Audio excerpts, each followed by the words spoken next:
Good afternoon, everybody, and welcome to our final leadership forum of 2021. This is a new series that we tried out at the district level this year, and so we've had a really good response to those, and we appreciate each and every one of you who are in attendance today or watching it on the playback. We'll provide the recording for those who couldn't attend, who signed up, and then people who didn't sign up as well.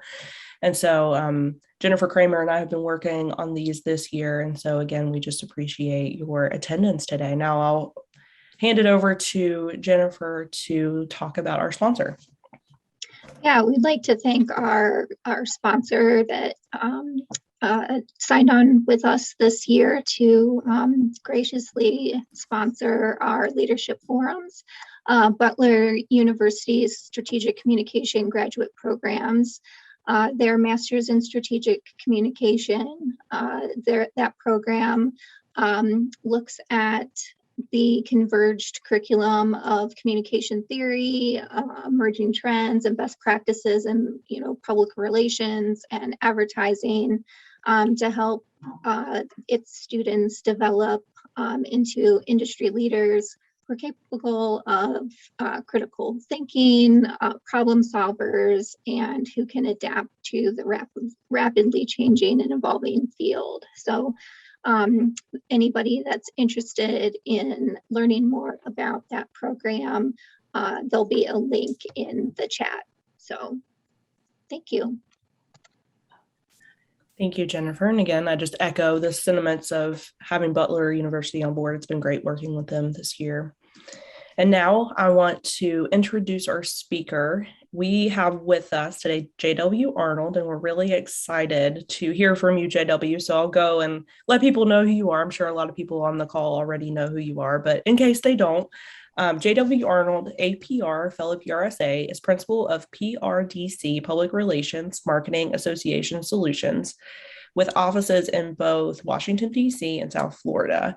For the past 21 years, he has worked closely with national and international trade, nonprofit, and membership organizations. His clients have included Florida Association of Nonprofits, Rotary International, North American Association for Environmental Education, Ecological Society of America, National Academy of Education, National Musical Arts, and Sustainable Energy Institute. He is accredited in public relations and will serve as chair-elect of the College of Fellows of the Public Relations Society of America in 2022. Last year, Arnold achieved the Certified Association Executive CAE designation of the American Society of Association Executives. And so again, we're excited to have you, JW, and now I'd like to hand over the floor officially to you, just to get everything started. Well, and thank you so much. It's a real pleasure to be here. What my bio doesn't say is that probably my biggest client, my biggest unpaid client is PRSA, but I suspect for most of you, that's probably the case too. And we're here to discuss a really great topic at this point in world events and our association. And so I'm really glad to be here. So I thought what we do to start out is I'd love for you've learned a little bit about me, but I think it'll help me to learn a little bit about you. And so what I'd love for each of you to do is introduce yourselves. Let me know what your chapter's like, and what I'm interested in most is sort of how you feel your chapter is right now. I mean, are you operating mostly virtually? Have you tried to stick your toe in the water and meet live? Are you doing a little bit of hybrid? Just so we can get a sense of where we're all at from a starting point. And so I'll just call you all out. And I'm gonna start with, is it Risa? Good job. Yes, it's Risa. I am actually a member of the ECD board of directors, and but I represent the Thoroughbred chapter located in Lexington, Kentucky, home of the horses. And this chapter has done just about everything online, including their board meetings, and has had some pretty good success with having just free meetings that people can hop on. They start at about 11:45, and so they're purely during the lunch hour. So that gives you some flexibility. It gives you some flexibility for people that are working. And how has your membership held up over the course of the pandemic? Has it remained fairly steady, or are there any trends that you've noticed? It is my understanding that the membership has remained steady, but the participation has waned. Mhm. Great. And Lisa, hello. Hi there. I'm a board member with the PRSA Detroit chapter. Mhm. And our events for the chapter have all been virtual this entire year. We have had a board meeting in person in June, and we're going to have a board retreat in person in a couple of weeks. So it's kind of, we're asking that of our leadership, but not expecting it of our general membership. I think that our membership has declined. Part of that is, with layoffs last year, a lot of people were pulling back and conserving that. I think there may also be some changes in industry as well. So there may be communicators or PR people who are now in a different field altogether, and so aren't part of our, they may not be relying on us at this point. Our participation in webinars has been pretty good. I would say generally it was equal to what we would get in person. I think part of that because then you don't have the travel time, and also they're free. We're not requesting anything of our members to attend these right now. So, Mhm. Are you able to flip your camera on, Kristen, or we'll just hear from you if that's the better option? Hey, Sorry. no double tasking, multitasking during the Oh, webinar. come on. I'm Kristen Krieger Corrado. I am the membership chair of the West Michigan Public Relations Society of America. So the other side of the state from Lisa. And we have seen a decline in our membership. We have also seen a decline in our virtual attendance. So we've been doing all of our programs online. That has been less than what we would normally see in person. But we do charge. I'm interested. Nobody else charges for their online programs. We've been charging. And so maybe that's one of the differences that that could be why we're seeing less people. Mhm. How many members does your chapter have about? Or currently we have about 105. Mhm. And our chapter spans the entire west side of Lower Michigan. Mhm. Yeah, there's several fellows in your chapter. There are, yes. There are good people. I'm going to make Jennifer and Kaylin participate also. So which one of you is going to go first? I can go. I represent, well, I'm on the ECD board, but I also am a member and actually technically on the board still of the Akron area chapter, which is south of Cleveland. Our membership declined about 20% due to COVID. And in terms of what we're doing program-wise, we have done a couple of hybrid programs in the last couple of months. And the in-person did not necessarily go super well. We've seen that people just haven't quite been ready to, venture back into the mass crowds. But we've had quite good response with our virtual programs. What's unique is that the Akron chapter sees a lot of non-members that attend a lot of our programming. And Kristen, we also do charge for our virtual programs. That's something that Akron started about mid-year. It ranges anywhere from $5 to $15, depending on what the program is.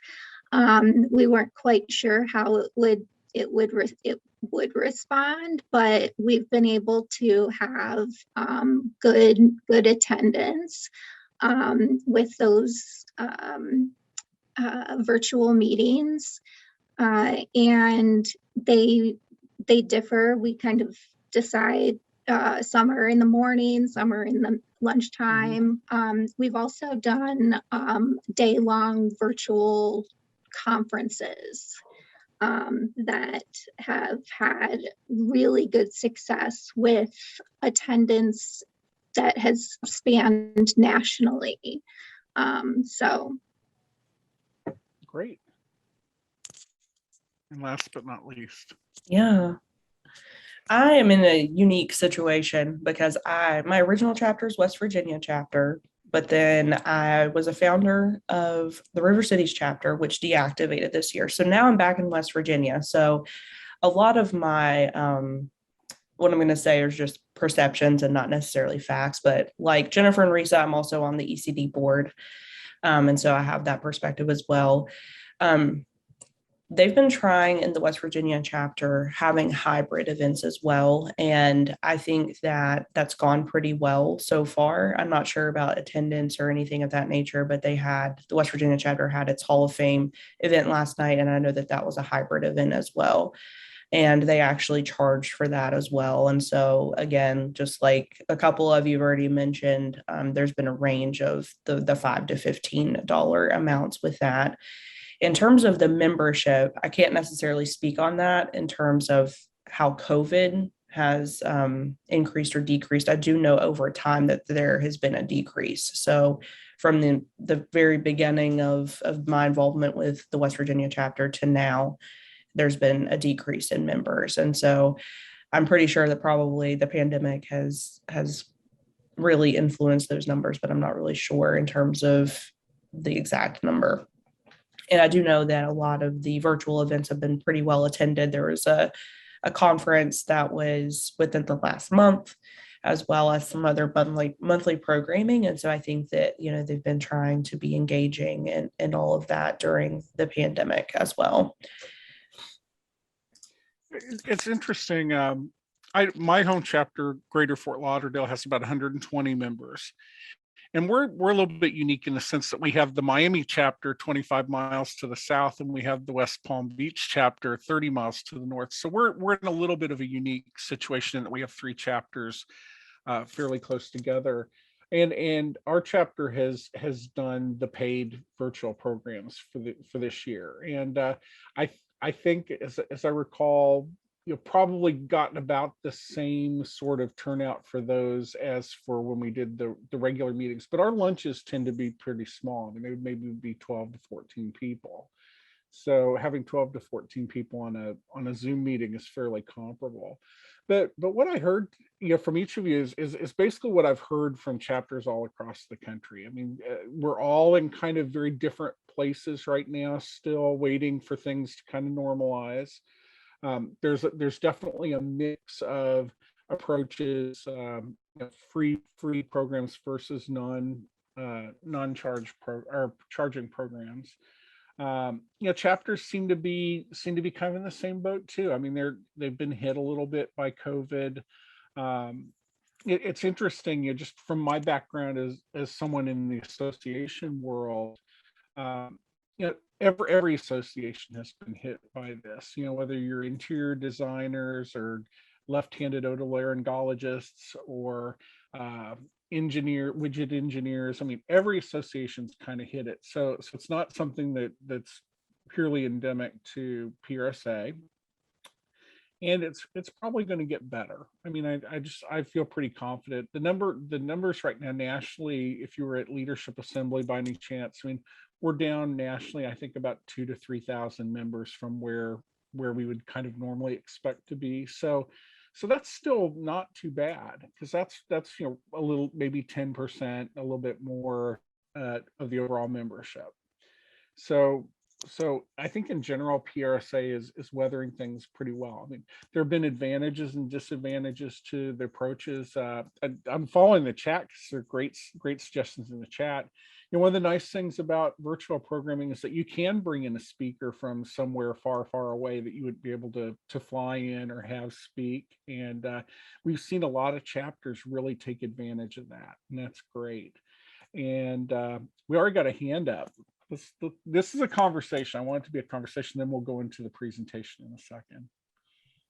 Yeah, one thing I would say is that our membership had started to decline a bit prior to COVID. And, we've wrestled with how do we attract more members, people of color, younger members, what are the barriers to them joining, or how can we better reflect kind of our community in our membership? And so that was something we were trying to address pre-COVID. And now I think post-COVID, a lot of people are, with everything, they're looking at, why do I want to spend my time with X?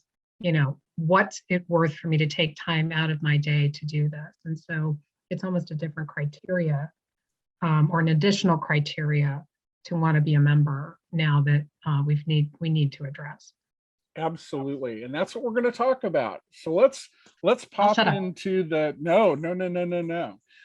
Let's pop into the first slide, and we'll just jump in here. So that's number 3. There we go. Okay, so today's topic is the fable of the tortoise and the hare. And we're going to talk about membership versus recruitment. Is everybody familiar with this story? I think everybody at least sort of has a sense of it, right?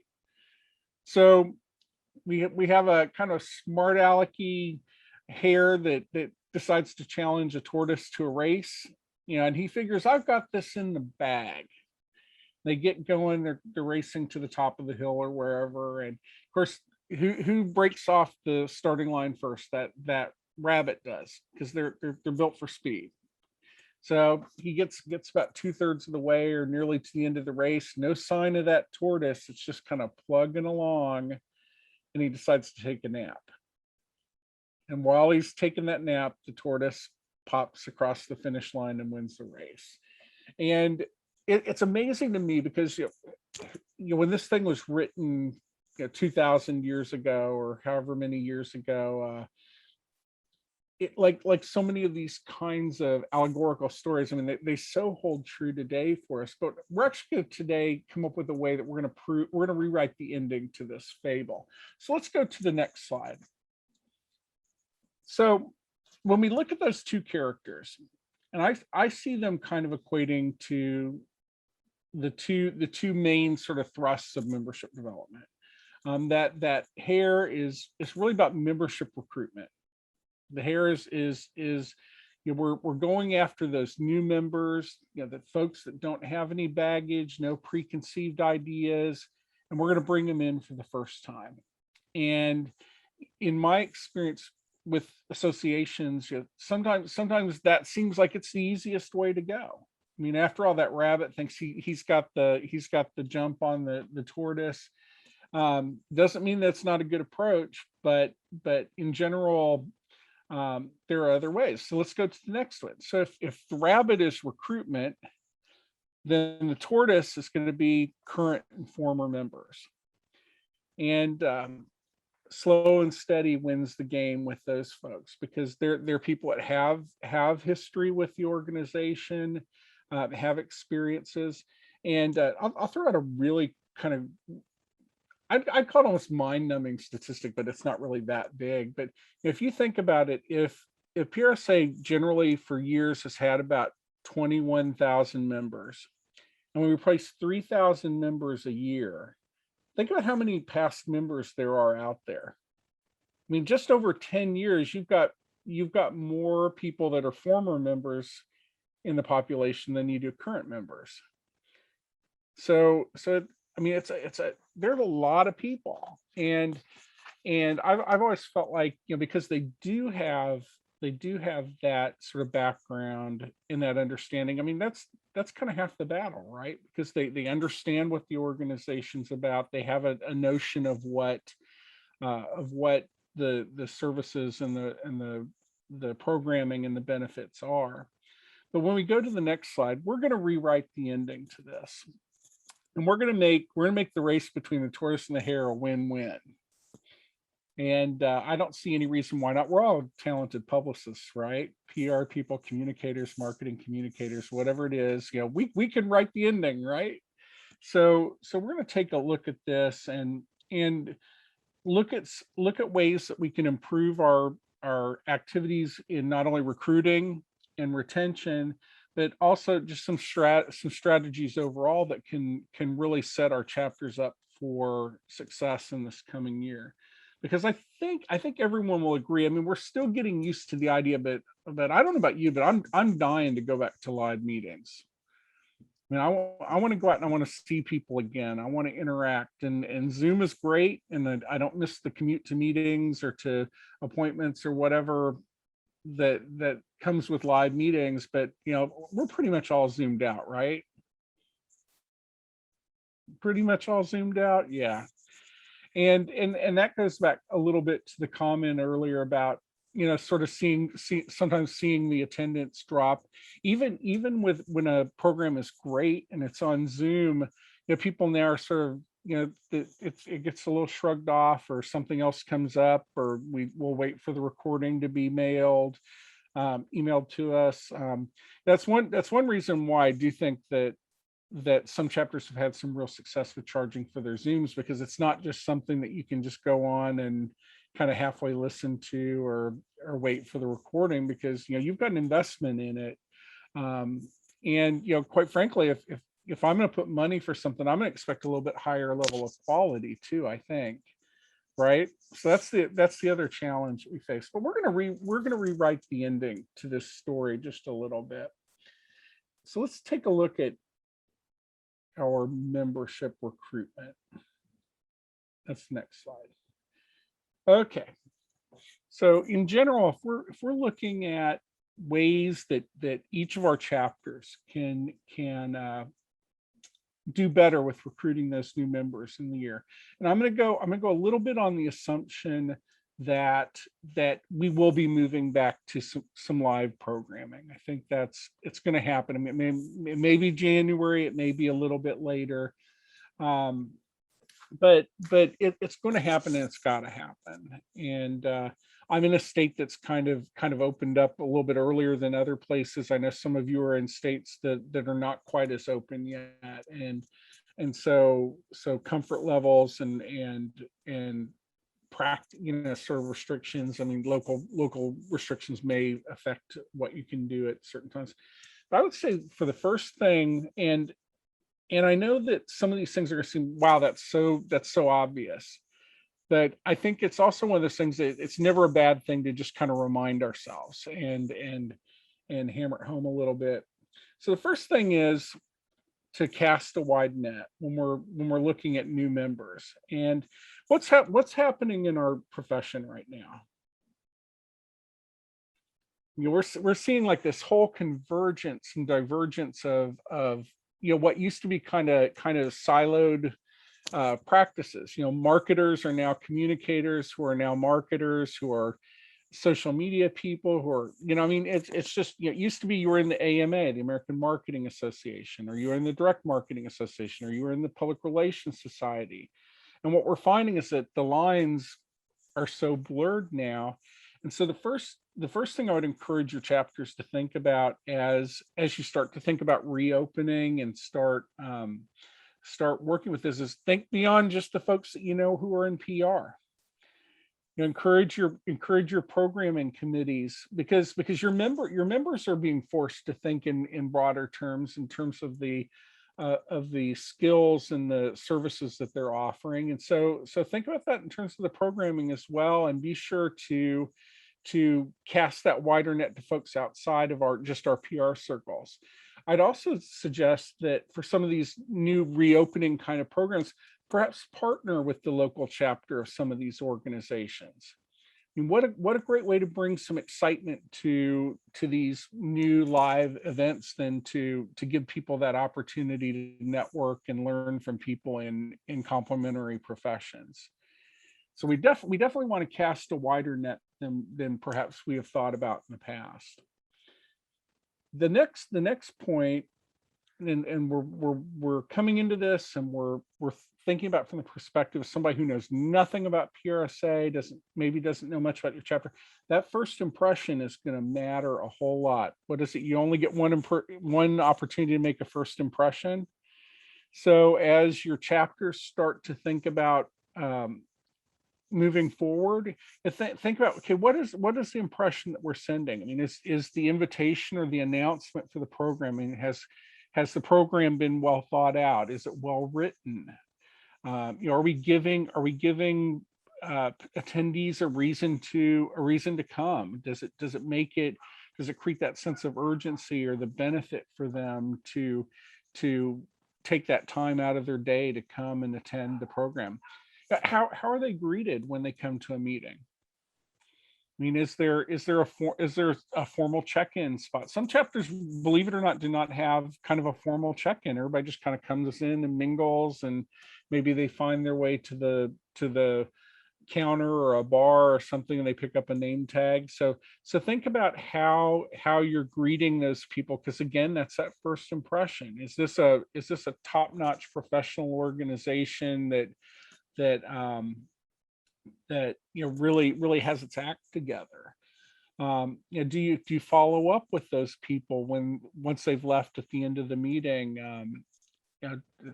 Are you thanking them for coming? Are we following up with some information? I got to tell you, in this day and age, it's a lot easier to send an email, and you've got links to membership info and chapter calendars and stuff. And that beats nothing coming from your chapter saying, hey, we were glad to see you. And we'll talk a little bit about this a little bit later in the strategies, but I'll tell you another thing that's really golden, and we were talking about this before the webinar started, is getting a note, just saying, we're so glad to have you at the meeting. Sticking a business card in it. Something like that can really leave that prospective member with a very positive impression of the meeting and the chapter and everything. Who here is an APR? Are most of you APRs? Got a couple in the group? Okay. Well, if you've been through the APR process, RPI is something that's really important in that, in terms of our approach to how we do PR. And the acronym stands for Research, Planning, Implementation, and Evaluation. And we tend to think of that in terms of, okay, I've got this client and I've got to do this and and here's the plan. But don't forget that applies to your chapter activities too. It doesn't mean that your research has to be real formal and super duper intensive and labor involved and all that, but just anecdotally, I mean, do you follow up your meetings with a questionnaire from your attendees? Make that a part of your procedures for each program, and then that way, you won't have it for the first one, but after the first one, you can find out, how they valued the value of the speaker, the location, maybe the time of day. I know many of you meet at different times of the day. You can get feedback on that, and then that can help to inform your planning for future meetings as well. I sort of think that people are going to look at these things a little differently after a year and a half in basically lockdown. And so think about working the RPI process into your meetings and your membership program.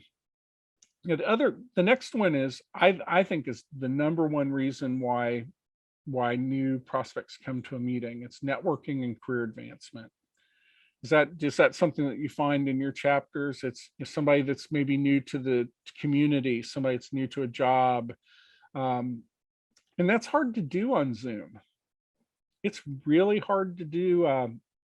So you want to make sure that when your meetings come back to person, that that there are those opportunities for people to network and move forward. I find that especially with young professionals. The number one reason that they come to PRSA is to expand their networks, so they can sort of develop their careers, develop their personal networks. And then, of course, follow-up is essential. The number one reason that people join an organization is because someone asked them. And we're going to talk in a minute about the number one reason why people volunteer with an organization. It's because someone asked them. And so we want to make sure that at the end of the experience that we're conducting that follow-up so that we can make the ask and invite them to come. I'm just taking a quick look at the so we see that we do have a lot of folks are looking for network opportunities, non-local speakers again. And okay, well, we'll talk about Lisa's comment in just a minute when we get to the end. But in general, as you're thinking about your recruitment, again, the question to kind of keep in the back of your mind is, why would a prospective member want to join our chapter? And so that's going to come back to making sure that we make a great first impression, that we've got a good quality program, and that we meet that need for networking and career advancement. Well, I like Risa's comment here too. She says that a fun part of our meetings is allowing people to share job opportunities or give their 5-minute elevator speech. Absolutely. In our meetings, we actually do around the room self-introductions, and people seem to really appreciate the opportunity to introduce themselves. And the great thing is, if you didn't get to mingle with that person before the meeting, you've identified them, and then at the end of the meeting you can run over and grab them and introduce yourself and sort of have a sense of who's in the room. That's also very helpful for your speakers as well, just so that they understand the audience and what the audience may be looking from the presentation as well. Let's take a look at membership retention. Okay, so for the turtle to win, here are some sort of key thoughts with this. These are all folks who have previous experience with the chapter, so they've been a member at some point, or perhaps attended a chapter event. I would even include some of your non-member folks who have attended events kind of in this group too, because I do think that they're aware. I'm going to play true confessions here. And this if this ever gets back to PRSA National, I'll be in trouble. But for years, I didn't join because it was easier to just go to the programs I wanted to. It was like $5 more to pay the non-member rate, and just pop in. There was no commitment. There was no, you saved on the national dues and all that, and that's a pretty compelling kind of a viewpoint, honestly. I see some heads nodding, so I know that happens a little bit in your chapters. Excuse me. But at the end of the day, I mean, you only get out of an organization what you put into it. And so I definitely missed out for several years before I joined. And the reason that actually pushed me over is I decided I wanted to get my APR.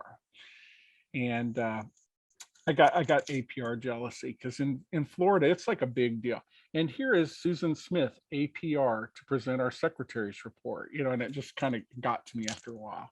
I was like, I got to be one of those too. And but definitely keep those folks who are who have some sort of relationship in this retention idea. RPI still applies here, and it's probably a good as you perhaps survey your attendees after each meeting, make sure that you can kind of collect that information. Is this your first chapter event or not? So that way you can potentially pull out and segment your responses in a way that you can get some insights, especially if you see a trend from folks who are repeat attendees. Think of our live meetings as a do-over or a 3-year set. We've kind of made do for 18 months, but we're getting ready to come back in person. And there's nothing like that chance to just sort of wipe the slate clean, start over, because I know we all belong to organizations, and we know that there are things that should be done, and well, we didn't get to it this time. Well, here's a chance to fix it and essentially nobody's going to say, but 18 months ago you didn't do this, so I think it's always great to take advantage of these opportunities as a chance to really implement a better system and to get more people involved. I think one of the biggest challenges for small chapters in particular is, that ends up being the president's year, and you sort of take it all on for your year and you're in charge of it, and and you're bound to determine, because it's your year and you're going to make it as good as you can. But so often it's that one person kind of making it all happen.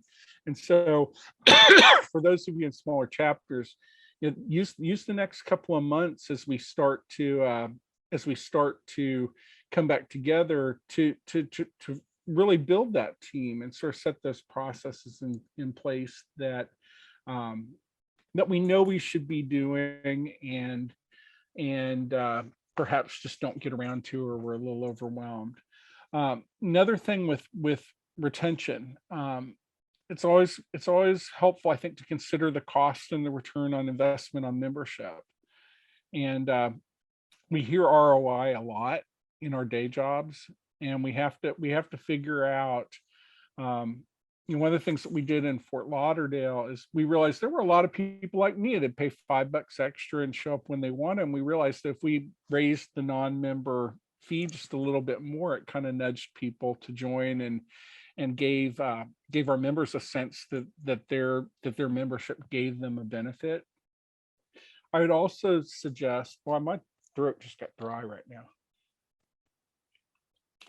I'd also suggest that you sit down with your boards and look at what the membership benefits are in your chapter, and really see what you can do to build the membership side of that. I mean, whether that's maybe members get a you get free admission at a happy hour quarterly or something, or something like that. Think about the ways, maybe do some sort of a special training and a professional development thing that's only members only. That can kind of motivate people too. It seems like right now we're really gravitating towards sort of analytics and towards measurement, and because everything's going digital, maybe it's some sort of special workshop that only chapter members can attend. And then of course the way around that is then at the end maybe you open it up at the last minute if you need to, and charge folks a little bit more. But if you limit registration to members only to begin with, that can create some of the FOMO that we hope our non-members will develop. And then again, with new members, follow up is so essential. Again, it's perhaps finding a membership committee member or a chair, someone who is really good at sort of that follow-up. I'll tell you, many of you may know Bart Graham from Tampa chapter. I mean, that guy is the king of engagement, and I've never met anyone who's so good at reaching out to people, establishing a relationship, connecting with them on LinkedIn and on social channels, and using that to develop a relationship. He about a year and a half ago, I started a twice weekly networking group on Zoom called Indie Chat. And of course, at that time, everything was shut down. We didn't know what was going to happen. And all of the independent practitioners are people who already work from home, but most of us had no idea what was happening with our clients because they were all sent home. And it started out just as a kind of a 30-minute twice a week chance to get together, connect. We didn't know what was going to happen. Most of us didn't know if our businesses would survive. And what it's grown into, though, is 18 months later, we've had over 300 people participate in at least one of the calls. Twice a week, we have anywhere from 18 to 25 people on the conversation. It's actually kind of become not only a network, but a resource. And so, I think that was an example of adapting to the situation and then creating the value. And now that we're all busy again, what we found is that people actually set the time aside once or twice a week because it's a value to them. But where I was coming from with that is Bart was sort of my wingman on that and kept track of all the folks that came in and followed up with them, and he has amassed just an amazing sort of, not only the data and sort of the contact info for people that do what we do, but he's keeping in touch with them. And I think that on a chapter level, that's just so important. It's tough because the systems we use at our chapter don't talk naturally with PRSA national systems. So any of you that are membership folks, I mean, once a month or so, you got to go in and update all your contacts with the stuff. And hopefully that's something that PRSA will get worked out. But again, follow up and relationships are big. So what are some strategies and tactics that we can take forward looking ahead? I think number one, take advantage of the overwhelming desire, I think, for people to reconnect. IRL, we call it in real life. You'll see that sometimes on social. It's kind of a big deal for a lot of folks to have that live interaction again. And so we want to build on that excitement. And I would say for when your chapters are ready to come back to real life, get together. Think big. Think a little bigger. It will be, if it's January or February, we're coming off the holiday time. Usually there's kind of a little lull after that, so it's a good time to kind of plan something to get back. Make it as broad as you can. I'd say make it open to everyone. Maybe find a partner again, but I would definitely take advantage of that opportunity.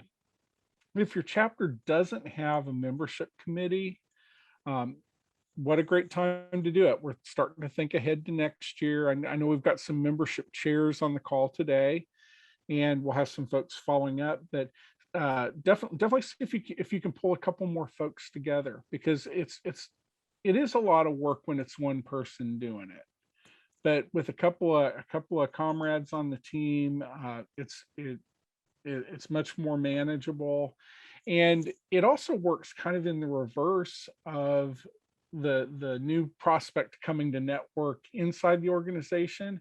Think about the network of people you're going to develop as a membership chair.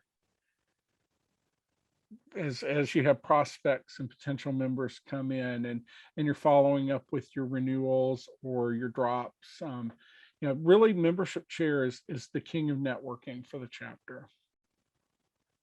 When those new members come in, the number one reason somebody joins an organization and the number one reason somebody agrees to volunteer is because they got asked. So make that a part of the culture. I mean, be prepared so that because I really do believe that new members will be coming back probably in January, because I think it's a new year. We're kind of behind things. I don't think it's unrealistic to think that things are going to change. And so, but you have to be prepared with something for folks to do. I'll never forget I went to an event in DC hosted by the American Institute of Graphic Arts. And because I really love graphic design. I think it was an exhibition of annual reports. This is back in the days when they actually printed these things, and they spent a gazillion dollars designing them and writing them and printing them. And one of the board members said, we don't have anybody on our board that does PR and communications. Well, within a week, I got invited to be on their board. And it was a lot of fun. It was something that would never have happened. I never would have sought it out, but somebody asked, and it turned out to be a great opportunity for both of us. It was very successful. So should get that membership committee going. Start to think about, okay, where do we need people? If you haven't sat and thought about what people can bring to the chapter, then you're not ready for that ask. So I can't emphasize that enough. another way to bring in those new members and get them locked in, connect them with mentors. So as you get young professionals, especially, in your chapter, this kind of connects with the next bullet. I mean, in most of your chapters, you've got past presidents that are very experienced and kind of senior in the organization and in their careers. You've got College of Fellows members as well. And and I think as a kind of a senior member, it's easy to get a little detached from the chapter as you kind of move on. You've maybe been president 10 years ago or 5 years ago or 25 years ago, and you step aside to let the younger generation take over, and it's easy to get detached from your chapter. But I will almost bet you $1 to donut if you went to those folks and said, hey, we've got a young junior member that's looking for a mentor, would you be interested? I'll bet you they'll say yes. And you know what, you've re-engaged on the retention side, and and potentially recruited a new member that can be an active contributor to the chapter as well. So absolutely. The other thing that I would suggest is, because there is such a wealth of institutional knowledge, perhaps your chapters might consider at some point in the next year doing some sort of a get together for the past presidents. Do any of your chapters do something like that now? I see a couple of nods. Make that a goal in the year. Just once during the year, let's do a mixer or something. Let's invite all those past presidents to come back, because I have a feeling that they're like the fellows, and if all you need is an ask. You know what, our chapter really needs some help with this. You've got great built-in speakers there, and just a wealth of resources that typically don't get as involved. And so definitely we want to try and tap into those. Again, always keep the RPI model and return on investment in your mind. I mean, think of your chapter just as you would as a client if you're in an agency, or in my case, an independent practitioner. I promise you, it doesn't take much more time to do it that way than it does to just kind of pull stuff together and do it. And what it does do is, I think it gives you a lot more perspective on where you need to go. It helps to set goals and to be able to measure at the end. Again, I mean, we love the idea of ending our year and saying we had 20 new members this year, but you won't know it if you haven't been keeping track. So keep those in mind. And then CX, customer experience, again, is very key. What is the experience of your potential member or your return member? What communications do they receive from the chapter? Are they welcomed when they come into the room? Is the programming good? Do they have a chance to have their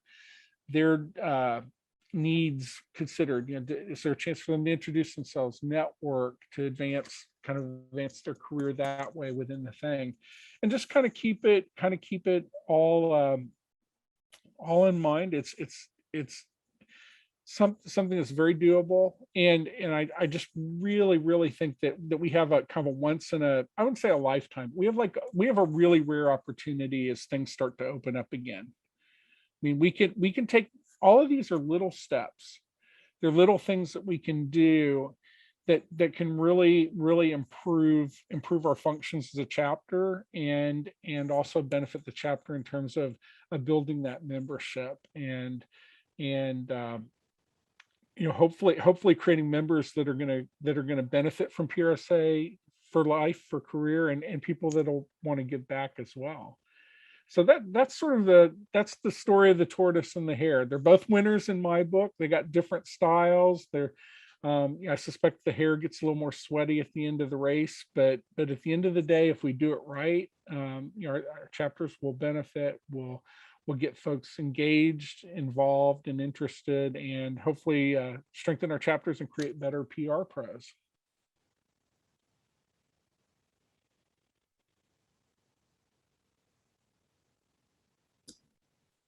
Does anybody have any questions for JW? Well, open that up for discussion and then, hop off of the meeting. I will say, just from my standpoint, I appreciate the treating the chapter like a client part of it, because a lot of times we get tunnel vision and all of us are volunteers, and it's very challenging to find the time to do all of the things in our strategic plan and all of that. But at the end of the day, just treating them like we would a client is something that I feel like is a really good takeaway. And it's something that I've realized over time is, using RPI, using return on investment, return on expectations, and all of that. I feel like that's a really good takeaway. So I appreciate all of that. So thank you, JW. It's so easy again to sort of see as, oh my gosh, I'm in my year, and so it helps to kind of to step back and take that bigger sort of vision of it and think about, okay, here's my piece, because the other thing that is so important to chapters right now, and it's not really a part of this presentation, but it's about succession planning. And what happens so often in chapters is you'll have a strong president, that builds a good team, and then unfortunately, not every president's going to be the same. And we've seen it. We have you may have somebody who has different gifts or different strengths, or maybe life happens sometimes. So I mean, in my chapter, we had a year where the president was like a month into a term and got transferred for a job. So, I mean, that's a real challenge, and it put the president-elect in a tough position. And so, I think it's so important that, while we're focused on our year of leadership and our year with this responsibility, really try to keep in perspective sort of what the long-term goal for your chapter is. And if your chapter has a good succession plan, then you're better than most. I mean, you're in better shape than most. My own chapter, just up until I think August or early September, didn't have a president-elect for this coming year. And that happens. It happens a lot. And it's and all the best, we can have the best wishes in the whole world, but sometimes things happen, and it goes that way. And so you want to have that. If you have the chance to do kind of a strategic plan for your chapter, I think that's a great idea in terms of, that sort of smooths the programming over a 2 or a 3 year period as well, so that any individual president isn't really saddled with too much. I always found with my chapter, it's kind of funny because it's always worked out in a complementary way. Like sometimes you have a very rigid sort of, very strict, detail-oriented president, but then next year maybe the president's more social, and so it kind of complements that and helps you. Some years when you've had a strong president, and you have a weaker one, then somebody that can kind of meet in the middle after a president that maybe has had a challenging year is the best thing, because they can kind of, you can't just right the ship all at once. You kind of got to steer it back. And so having that perspective is important as well. And I've talked a whole lot today. Well, we appreciate all of your insight. Go ahead, Risa. Sorry. One of the points that you made about casting a wider net, I firsthand experienced that. My parents were looking for a car, and so we did a lot of work, research online, of course. And I happened to, at one of the car lots, meet the woman who put all of the cars at this dealership on the website. And she was just kind of telling me what she did, and I was like, so are you the social media manager or the communications person? And she's like, no, I'm just the bookkeeper. I just put stuff on the website and I just keep up with the social media. And I was like, oh, I know your people.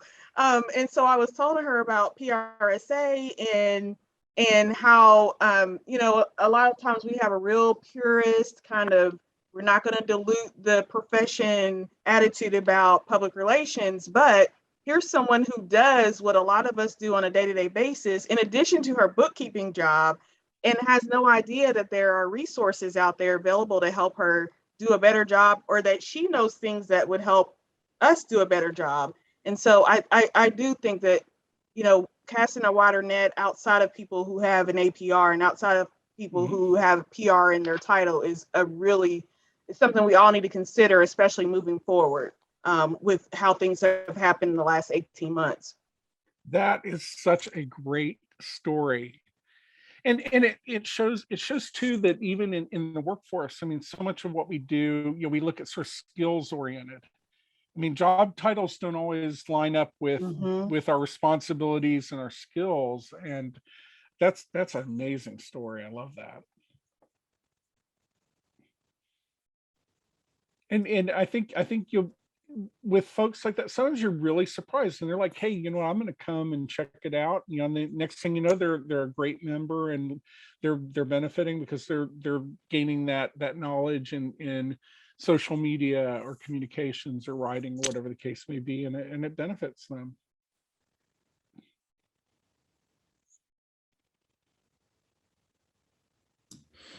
Well, thank you, JW. If anybody else has any questions, we'll make sure you had your contact information on the slide, but we'll make sure that everybody in attendance gets that. And then people who are watching the replay, they get that as well. Most of us know where to find you, so you're pretty easy to find. So we'll make sure that everybody has that. But we just thank you for your time today. And we thank everybody who was on the call. And, I know that there are a lot of very positive things that all of us can take from this conversation. And as we're starting to plan for 2022, I know a lot of us are. I know at the district level we are. We have a meeting tomorrow to plan for 2022. And so I think that it will help us as we have our own adventures at the district level, and then we can take it back to our chapter. So again, we appreciate your time, JW. Thank you. And best of luck to everybody in the coming year. And one last thing, because I can't shut up. I know you all know your regional rep very well, but your regional reps are like, they're angels or gods or I don't know, whatever they are one of the most amazing resources for the chapters in the districts. And so take advantage of that, and please feel free to contact me anytime if I can be of any assistance. Thank you, JW, and thank you all for attending our final leadership forum, and have a good rest of your day.